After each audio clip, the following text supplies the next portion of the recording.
Núcleo Comunicación del Sureste presenta Monitoreo. Seriedad, veracidad, entrevistas, sondeos, un enlace con las autoridades. Monitoreo.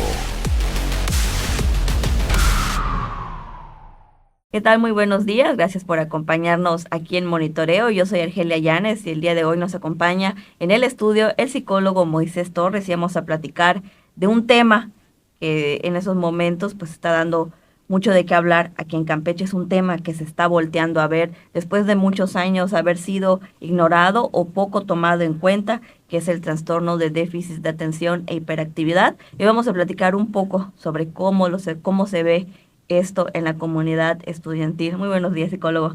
Muchas gracias. Muy buenos días igual a todos. Gracias Pues, por la invitación. gracias por acompañarnos. Pues hoy vamos a platicar un poco sobre el trastorno del déficit de atención e hiperactividad, pero cómo se ve esto en la comunidad estudiantil, para que nos platique igual usted un poco cómo se ha desarrollado, cómo se da esta parte, cómo llega usted ahí ahora sí que a las aulas. Bueno, yo me dedico al aula desde hace un poquito más de 10 años. Entonces he estado prácticamente en todos los niveles, desde básica, superior y media superior. Y sí, como tú mencionas, ahorita sí, es algo que se ve en las aulas, es algo que si nosotros, o bueno, yo desde mi profesión, desde mi punto profesional, me aboco, lo podemos prácticamente confirmar a los 6 meses de estar en contacto con el estudiante, ¿no? Entonces, no es algo que podamos decir desde el primer día o la primera semana que estamos conviviendo con los estudiantes, decir, este estudiante tiene TDAH, este estudiante tiene con hiperactividad, este estudiante tiene sin hiperactividad, ¿no? Hay un tiempo que tiene que pasar para que nosotros podamos entonces hablar de un diagnóstico o que se necesita un diagnóstico. Y en otras ocasiones nos facilita mucho que llegan ya con el diagnóstico, ¿no? Entonces igual también depende mucho del nivel en el que estamos. Entonces a veces es para detectar en preescolar, pero cuando estamos en primaria, pues ya hay un diagnóstico. Si estamos ya en la preparatoria, también a lo mejor ya hay un diagnóstico. En ocasiones no. En ocasiones estos síntomas se exacerban pues con los cambios de la adolescencia o con situaciones en casa. Entonces podemos ir nosotros mediante la observación y el estudio clínico poder hacer un diagnóstico. Se habla muchas veces del trastorno de déficit de atención e hiperactividad desde el punto de vista en el hogar, cómo se desarrolla el niño a nivel social con la familia, con los padres, pero en la escuela en específico, una vez que ya se logra identificar que este alumno padece TDA, ¿cómo es su comportamiento en el salón? ¿Qué es lo que usted ha podido observar? Y me llama mucho la atención en el nivel preescolar, porque estamos acostumbrados en el nivel primaria, porque hace muchos años se tenía esta parte del USAER y todo aquello, pero en preescolar, que es más diferente, donde el niño todavía es más pequeño, y no creo que muy pocos padres de familia pudieran pensar que es una edad en la que se pudiera dar un diagnóstico. ¿Cómo se ve en el preescolar, en el aula? Sí, y precisamente por cómo se ve en las primeras etapas del desarrollo, es que tenemos que tener esta paciencia o este detalle de observar, ¿no? El DSM-5 nos menciona una serie de criterios, ¿no? Entonces, estos criterios deben de ser constantes por lo menos durante 6 meses.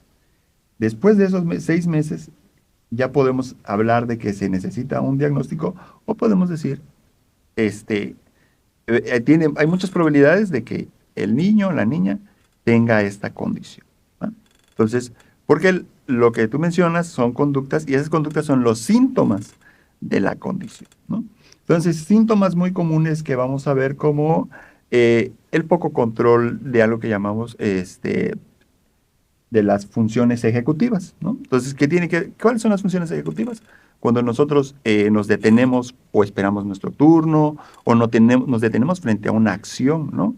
Entonces, cuando yo me detengo y pienso, hago esto, no lo hago, le digo esto, por ejemplo, le puedo decir a alguien algo, ¿es adecuado que yo lo diga en este momento? Entonces, estoy haciendo uso de mi función ejecutiva. Entonces, los niños con condición, las niñas con condición, se les dificulta mucho esto, ¿no? Y es algo que lo vamos a ver en lo social. Entonces, por eso, y eso a veces puede estar enmascarado en la casa, ¿no? Pues es que así nos llevamos en la casa, así hablamos, así habla su abuelita, así habla, es imprudente la abuelita, o hablan sin pensar, ¿no? Pero en este caso, cuando de repente hacemos la observación, podemos tomarlo, o vamos viendo los criterios, ya podemos hablar de que, esto no es tanto como algo que sea habitual en casa, o sea algo sociológico del grupo familiar, sino ya es algo que está más a un nivel cognitivo, ¿no? O de función de, en este caso, lo primordial es el lóbulo frontal. El lóbulo frontal es quien se encarga de todas nuestras, vamos a decirlo así, de todas nuestras funciones sociales, ¿no? Entonces, todo lo que tenemos nosotros que ver con social o hablar de algo, conductas, comportamientos, palabras, cualquiera que se venga a la mente, tiene relación con nuestro lóbulo frontal, ¿no? Entonces, nuestro lóbulo frontal es la que se encarga, es el departamento, le digo a veces a mis alumnos de psicología, no piensen que su cerebro es como un edificio que tiene varias áreas de trabajo, ¿no? Y entonces, esta es la que se va a ocupar de que hagamos amigos, de que no tengamos amigos, de que la gente nos aprecie o de que le caigamos mal a la gente también, ¿no?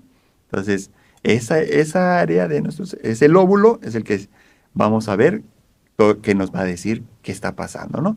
No esperan turnos, son niños que tienen poca tolerancia a la frustración. Es importante esto de la poca tolerancia a la frustración, porque a veces se puede enmascarar, como decía, cuando los papás sobrepremian a los niños, ¿no? Entonces, cuando no les enseñan a esperar, entonces es que se puede decir, tiene TDA porque no espera turnos. No necesariamente, puede haber otras explicaciones, ¿no?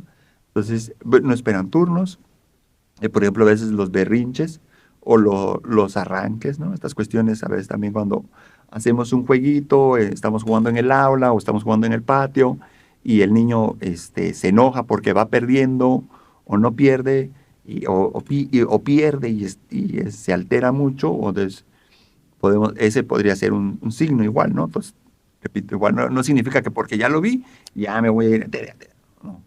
No, entonces, eso es lo que voy a ver.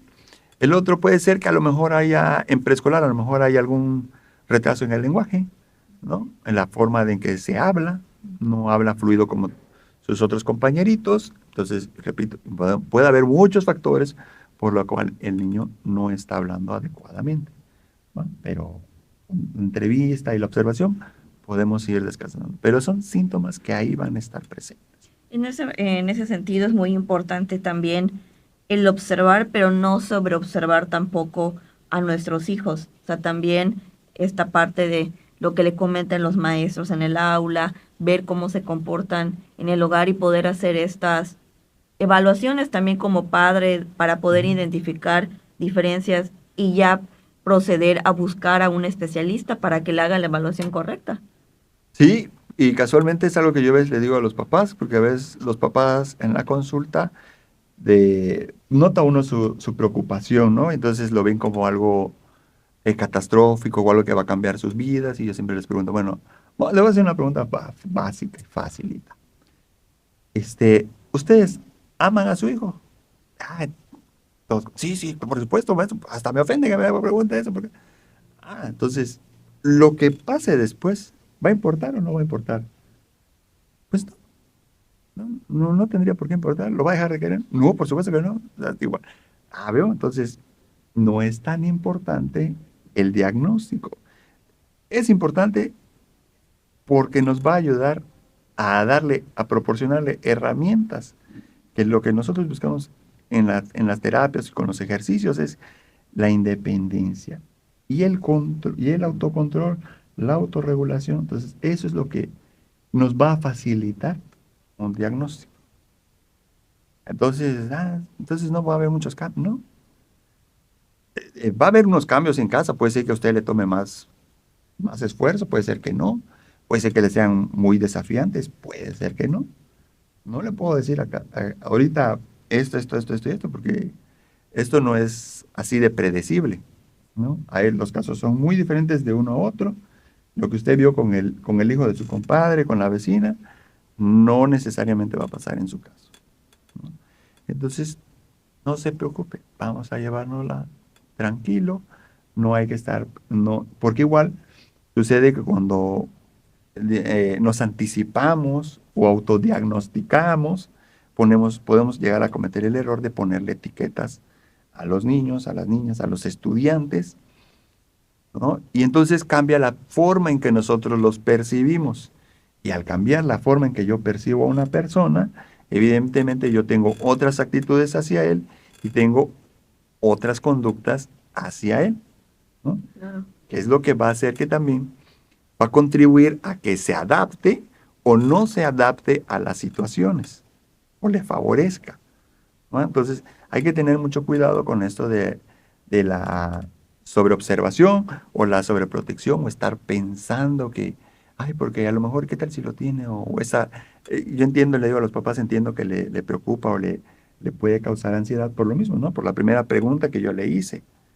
Dice, sí, maestro, pues porque es mi hijo, lo quiero mucho. Y a veces me dicen, es el más chico, es que es el más grande, es que esto pasamos para tenerlo, etcétera, ¿no? Muchas historias que son muy, muy, muy bonitas, da para mucho, mucho de qué hablar, pero en ese sentido, entonces yo siempre, vamos a calmarnos, vamos a respirar y vamos a actuar. ¿Vale? Ya vimos cuáles son como que las señales, platicaba con nosotros de estas, en una edad muy temprana como es el preescolar. Ya conocemos también cómo se dan a nivel también primaria, que no suele ser un poco muy diferente con el tema del preescolar, pero en nivel universitario, doctor, que usted tiene la oportunidad de platicar, de convivir con alumnos, con jóvenes. ¿Cómo es? ¿Cuál es hay una gran diferencia a cuando se logra detectar desde la niñez, vamos a ponerle adolescencia, a cuando ya uno Es es un joven, joven, ya está en la licenciatura, algunos incluso te ya acercas a la trabajan, adultez. que ya están a un paso de la adultez? ¿Cómo es con ellos? Fíjate que esa pregunta es muy interesante, ¿no? Y voy a echar el comercial. Vamos a estar ahora en febrero, el 20 de febrero, va a estar la feria de la sexualidad estudiantil en la universidad, ¿no? En nuestra alma mater. Y ahí vamos a estar trabajando precisamente ese tema, ¿no? La sexualidad y el TDA. Entonces, el TDA nos va a acompañar todo nuestro ciclo vital, ¿no? Entonces va a estar en todas nuestras etapas.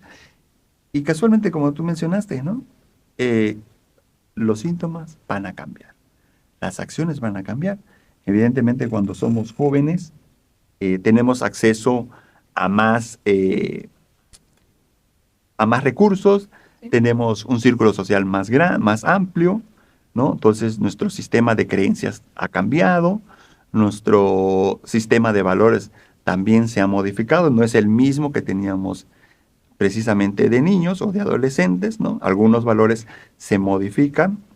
Y aquí lo que vamos a observar es, pues, lo que escuchaba yo la otra vez a un chico, ¿no? Que decía, hay que vivir la vida, ¿no? Vamos a vivir nuestra vida, nuestra juventud. No, o hace poco, cuando estuvo de moda, no sé si recordarás cuando estuvo de moda el hashtag YOLO, ¿no? Sí, You only live life Life once. once. Exactamente. Entonces, si es cierto, solo tenemos una vida, solo la vamos a vivir una vez y hay que vivirla, ¿no? Ahora, nosotros a ver le decimos, nada más que todo está muy bonito, vamos a sumar, hay que vivirla con responsabilidad. Entonces, en los jóvenes con TDA vamos a ver que hay esta carencia, ¿no? Te hablaba yo acerca de que a veces no controlamos lo que vamos a decir, entonces a veces como jóvenes podemos ser imprudentes, ¿no? Decir cosas que no son propias tal vez en la situación social, ¿no? O también a veces podemos tener pues te decía, tenemos más acceso a otros recursos, ¿no?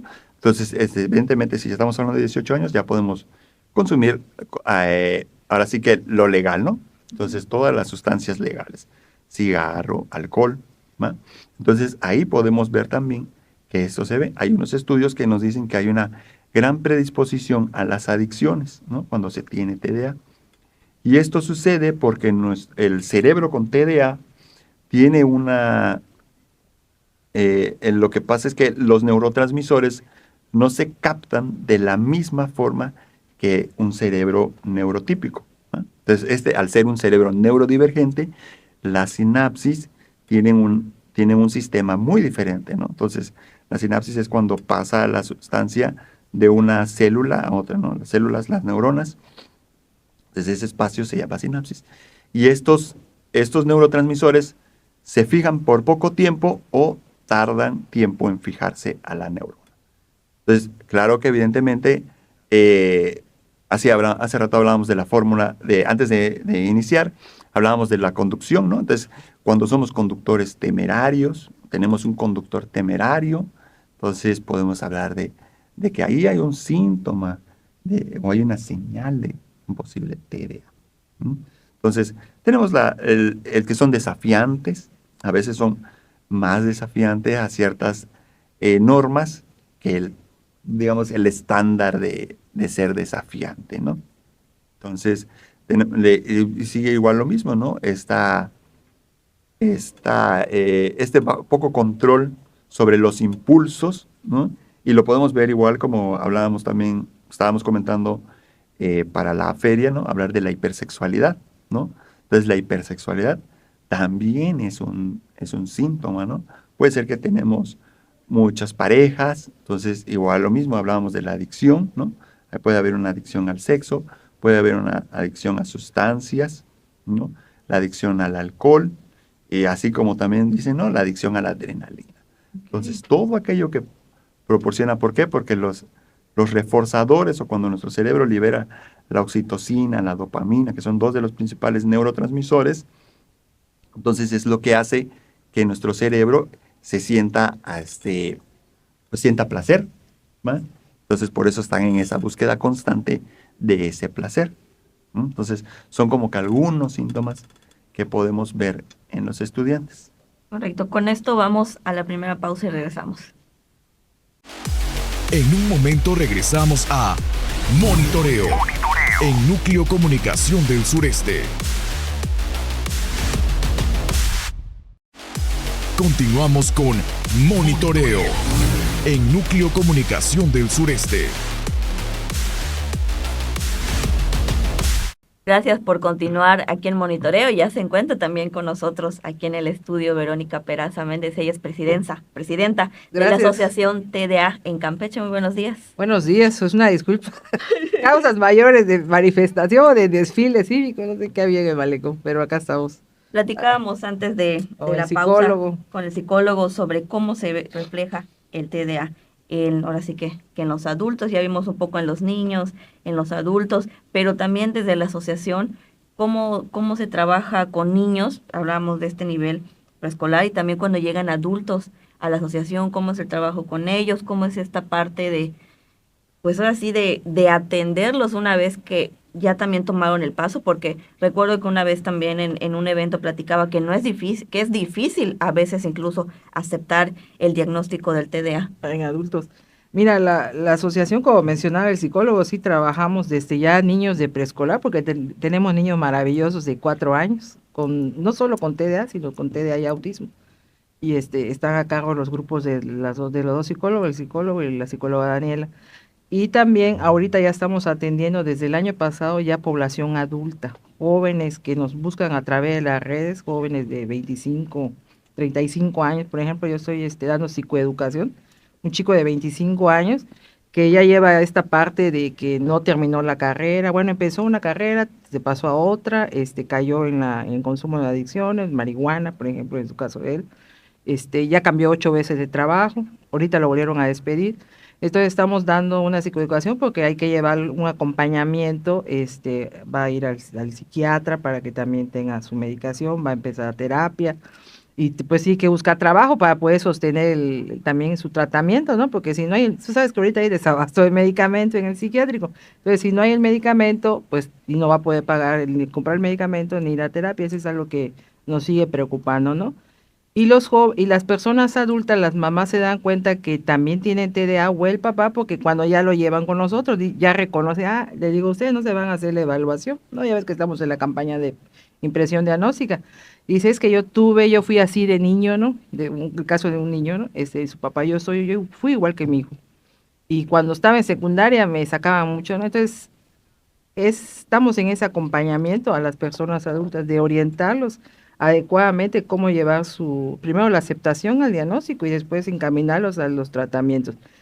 Hay gente que no puede pagar, pues se le deriva al hospital psiquiátrico. La gente que puede pagar, pues trabajamos con ciertos especialistas que hemos visitado para trabajar en conjunto con ellos, de canalizarle a nuestros pacientes mediante oficios y también que se consideren los costos, ¿no? Hay gente que puede pagar, ahorita la consulta del psiquiatra está en 1,500, algunos unos 1,000 pesos, pues el medicamento vale, el Avalúe, que es la que más recomiendo, el metilfenidato vale de 900 a 1,500, entonces sí, el TDAH sí es un tratamiento caro, porque no viene solo, viene aunado con comorbilidades, puedes tener TDAH y ansiedad, TDAH y depresión, o TDAH combinado, y aparte tienes otra comorbilidad, ¿no? Y en el caso de los jóvenes, precisamente, como mencionaba el psicólogo, esta falta de los neurotransmisores y esta falta de tener esa sensación los hace caer también en la hipersexualidad. En mayoría también lo he visto en algunas chicas que cambian de pareja, ¿no?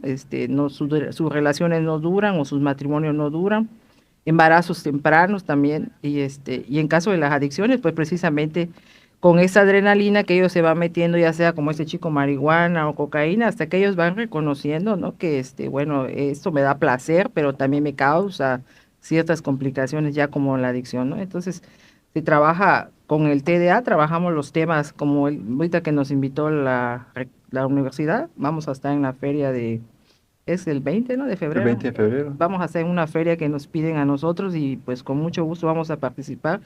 Estamos con la universidad, la máxima casa de estudios, y aparte estamos haciendo un grupo de apoyo.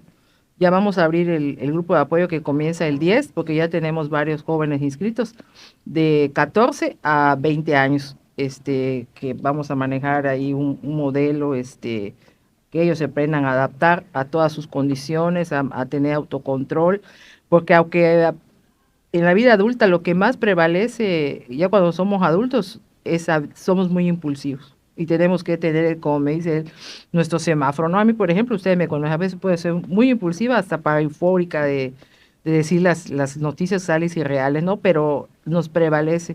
Y fíjate que también lo platicaba con la doctora Daniela, que va a estar invitada para abrir la Campeche por parte de la asociación.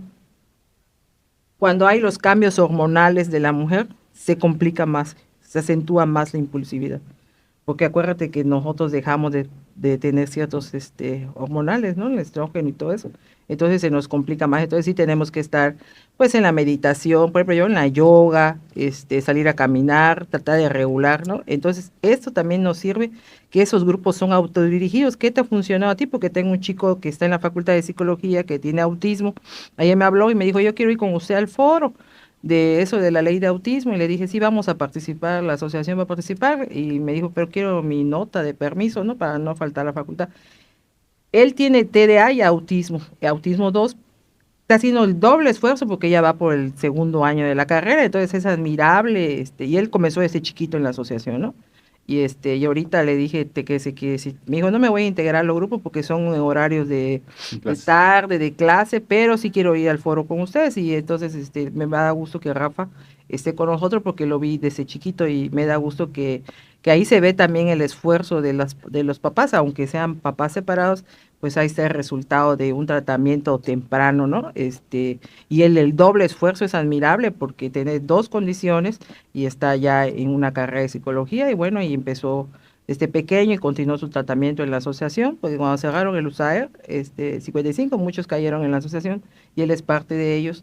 Y entonces pues ahorita está estudiando psicología, y así hay muchas personas con TDA también, y también tienen altas capacidades, ¿no? Lo decía la doctora Daniela en una conferencia, altas capacidades, sobresalen en otras cosas. Somos muy talentosos y muy creativos. Nuestro cerebro no para de pensar ideas o proyectos, y que a veces pues te frustras si no se llevan a cabo, pero también te motiva a seguirlo buscando, ¿no? Esa es la parte. Mencionaba justamente este foro que se está teniendo para tener la primera ley de autismo en Campeche, lo va a realizar El DIF. el DIF, lo encabeza. va a ser este 11, usted va a asistir, igual Sí, usted vamos a va asistir. a estar presente, van a estar asistiendo como oyentes, como ponentes, están proporcionando información, están trabajando en conjunto con el DIF para esta primera ley. A nosotros nos mandó el QR una persona del DIF y él y yo nos registramos como ponentes, ¿no? Entonces yo sí pedí la participación como ponente, por supuesto, el TDA y lo dije y se lo dije al doctor Fafá, no pueden aislar, bueno, se puede hacer la ley de autismo, pero después vamos a hacer la ley de TDA porque esa es más específica, ya la trabajamos, ya la tenemos hecha. Y no fue solo la asociación, fueron todas las fundaciones, tanto la de México como la de Guadalajara, que nos unimos para hacer esa ley y la vamos a trabajar para llevarla a México entre todas las fundaciones. Ahí somos varias encaminadas a TDA, porque esto ya se viene. Esta ley se propuso cuando entró López Obrador, no la aprobaron en el Senado, la votaron los de Morena, entonces ahorita vamos a buscar pues otra vez el acercamiento, pero ya entre varias fundaciones serias, ¿no? Sobre todo la doctora Daniela, pues es la psiquiatra más reconocida a nivel nacional que nos representa en México en la Confederación Mundial de TDA. Ella nunca falta a los congresos internacionales de TDA, siempre se está actualizando, actualiza a través de Face, clases privadas. Y bueno, y es un contacto con nosotros porque ella también supo a través del doctor Mauricio cuando me invitó a los en vivos, nos conocimos y hemos tenido una comunicación y cursos con ellas privados y todo, pero la verdad que aprendes mucho también cuando los especialistas, aún sean psiquiatras, sí están en esa línea, porque puedas ser muy psiquiatra, pero no estás en la línea de TDAH, estás en la línea sistémica o en la línea de adicciones. Muy respetable, cada quien en su línea, ¿no? La línea de autismos, pues sí, pero el TDA sí, todavía nos faltan muchos profesionales en Campeche que especializados en TDA, sobre todo los psiquiatras y los PAIs, hay muy pocos. Doctor, en esta parte que igual usted va a asistir al foro para esta primera ley del autismo, ¿cómo estaría? ¿Va a estar igual usted como Sí, sí, ponente? de hecho, bueno, trabajé en una ponencia, con la ponencia junto con la maestra Verónica. Entonces, aquí estamos hablando acerca de que la ley tiene que asegurar lo que hablamos, ¿no? Hace rato, ¿no? Proporcionar esas herramientas que promuevan y faciliten la independencia de la persona. ¿Ah? No, o sea, y de la persona me refiero a que desde cualquier etapa del ciclo vital, ¿no? Entonces, hay que asegurar eso, así como el artículo tercero se ocupa de que la educación nos llegue. Entonces, que la ley nos asegure que la atención va a llegar, que ahora sí, nuestro estado se construya para personas con condición, ¿no? No solo es empezar a poner letreros en braille o semáforos con sonido, ¿va? O las vías con Con las guías. se me olvidó el nombre de las guías, ¿no? Donde va el bastoncito. Entonces, no solo es eso, es muchas cosas más. Y hay cosas que no estamos, ahora sí que no estamos en un mundo que sea del todo inclusivo, ¿va? Vamos en ese camino, sí. Nos falta también. Bien. Entonces, pero la ley o una ley nos puede ayudar a que esto sea posible. Y no solo que sea posible, sino que esté garantizado.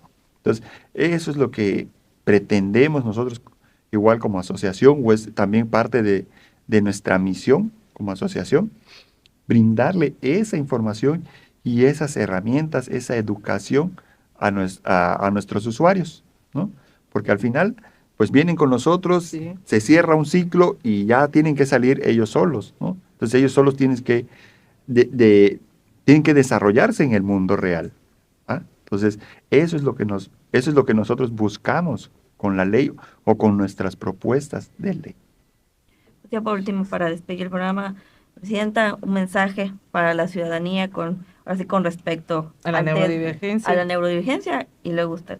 Pues yo invito a la sociedad campechana que si tiene alguna persona neurodivergente, tratemos de ser empáticos con ellos, comprensivos y sobre todo pues trabajar en estas reformas, en estas políticas públicas, sobre todo al gobierno que es su papel, de ver a esta población neurodivergente. La población neurodivergente no solamente es el autismo y el TDAH, es una persona con una dislexia, una disgrafia, discalculia, todos somos una persona con un cerebro totalmente diferente. Somos personas neurodivergentes dentro de la neurodiversidad.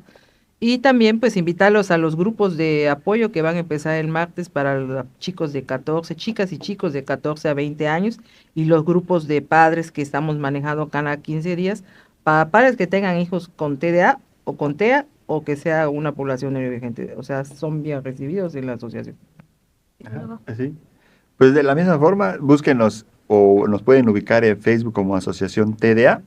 Entonces ahí tenemos una propuesta para ustedes, para trabajar. Mencionaba la maestra de las neurodivergencias, entonces a veces no solo es TDA y TEA, habemos disgrafía, discalculia, ¿no? Entonces hay muchas otras condiciones que están presentes y que a veces como papás se nos puede presentar un reto, ¿no? Entonces nuestro grupo de apoyo para papás está enfocado en esa línea, ¿no? En apoyarnos para eso. No es fácil ser papá de un niño con una condición, cualquier condición que vayamos de las que hemos mencionado, ¿no? No es fácil. Entonces, y también recordar que ahí en esos grupos podemos encontrar una solución o una orientación de cómo llevar o sobrellevar la situación, ¿no? También, evidentemente, pues, estamos en conjunto siempre en la actualización para poder brindarle esa ayuda y esa asesoría al usuario, ¿no? Quien tiene la condición desde cualquier edad. Entonces, estamos en esa línea, es algo que nos gusta en lo personal. A mí me gusta tratar con las neurodivergencias, he aprendido mucho de ellas, me han dejado mucho, entonces, y como docente, incluso estamos trayendo, igual ahorita acercándonos a los docentes para que se capaciten, y si no que se capaciten, que se informen, ¿no? También queremos llevar esta información a todos los docentes que sea posible, ¿ya? Porque así como no es fácil ser papá de un niño con condición, Menos es docente. menos ser docente, ¿no? También ser docente de un grupo de neurodivergentes, donde hay un neurodivergente, también es un desafío. Entonces, igual nosotros estamos en la mayor disposición, nos pueden invitar a sus escuelas, Los consejos técnicos nos pueden nos invitar invitan. a sus consejos técnicos, acérquense, contáctenos, seguro vamos a tener un espacio y lo que sí vamos a tener es la disposición de trabajar. Perfecto. Perfecto. Muchísimas gracias por acompañarnos. No, presidente. gracias a ustedes siempre por la invitación. Nos vemos el próximo sábado. Muy buenos días. El sentir ciudadano ahora tiene respuesta. Monitoreo. Escúchanos el próximo sábado a través de Núcleo Comunicación del Sureste.